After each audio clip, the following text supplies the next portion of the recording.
Ever since 2020, the question has been on everyone's mind. Who, as a filmmaker, is greater, Josh or Ben Safdie? Well, what if I told you that both of them released products in 2025? The Smashing Machine, directed by Ben, and Marty Supreme, directed by Josh. With Supreme, Josh proves that he is the brother with the sauce. Marty Supreme follows Marty Mauser, a charismatic, cocky young man in the 1950s New York City who hustles to become a table tennis champion and his path to escape his mundane life. Loosely inspired by real life player Marty Roberts, the film is fast paced, manic, and chaotic, with ping pong focusing on Marty's schemes and relentless drive amidst family drama, financial struggles, and a pregnant married girlfriend. Timothy Chalamet and the rest of this cast have been relentless in their pursuit to promote this film, using, as we all know, a blimp, a fake leaked video about promoting the movie, and most importantly, Chalamet himself.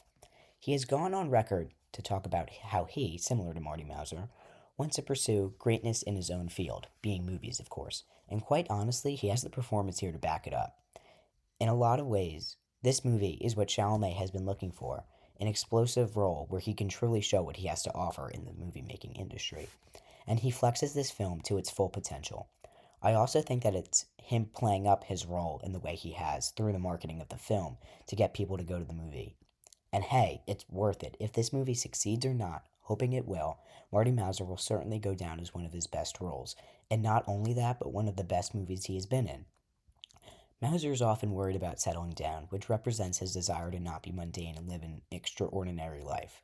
He does not want to follow the path that has been set out for him. He wants to be different, to see the world. This feels much more than a sad film than The Smashing Machine, so much more confrontations, tightness, a very intense score. Actually, let me get into the score. Right from the get go, Daniel Lapatin, sorry if I'm mispronouncing that, composer of Uncut Gems, crafts a very tight score that is almost reminiscent of 2007's There Will Be Blood in intensity. Lots of intense moments were well paired with rightfully intense scores. I feel like this is one of those things I most loved about this movie. It all comes together quite brilliant. Another technical aspect I will get into will be the cinematography. It, similar to the score, is claustrophobic and tight knit. But I digress. This is one of Safdie's most dramatic films, which is high praise coming from a director with a very dramatic filmography.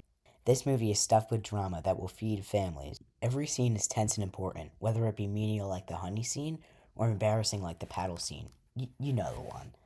I went with some of my friends to see the movie, and they thought there was too much going on, but I think on the contrary, everything going on was quite honestly good and worth it. I agree that some aspects could be scaled back a bit, but it doesn't worsen my rating of the film.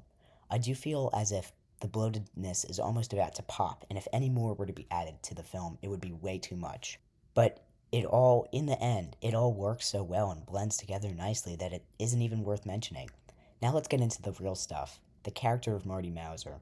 I like to dissect the character of films and look at them through their eyes, but what makes Mauser so compelling is you cannot completely form an opinion on him while watching. He's imprudent, narcissistic, and self centered, but he is also a hustler, and the moviegoers love to see a hustler. He has you questioning whether what he is preaching and doing are his intentions or just a major manipulation of his. The fact that he ultimately succeeds in the end is almost like a final nail in the coffin. I just Although he was the protagonist, I was rooting for him to lose. I just wanted to see that smirk of his wiped off of his face.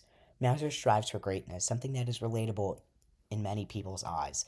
And even more relatable is how Mauser realizes how maybe he won't be great. In this pursuit of greatness in the film, that makes me believe that Chalamet's press run has been more of an act. I don't think that the film is telling you not to chase greatness, but it is instead much more of a cautionary tale about what could happen. Mauser encompasses a universally found fear of being mundane, which makes his character click so much. I feel like some people are going to go out and watch this and get the wrong message, that they should be imprudent, narcissistic, and self-centered for the hustle, which is something that you really shouldn't strive to be. You should not strive to be Mauser. I mean, look at how he treats the people around him. The movie is almost about becoming, well, an adult. Mauser realizes he needs to settle down and lead a more simple life, and that he has to settle to not being great. Marty Supreme captures that feeling of needing to become an adult in the most entertaining and intense way possible. Safdie makes you really sit with this one, which is why it took me so long to get this video out.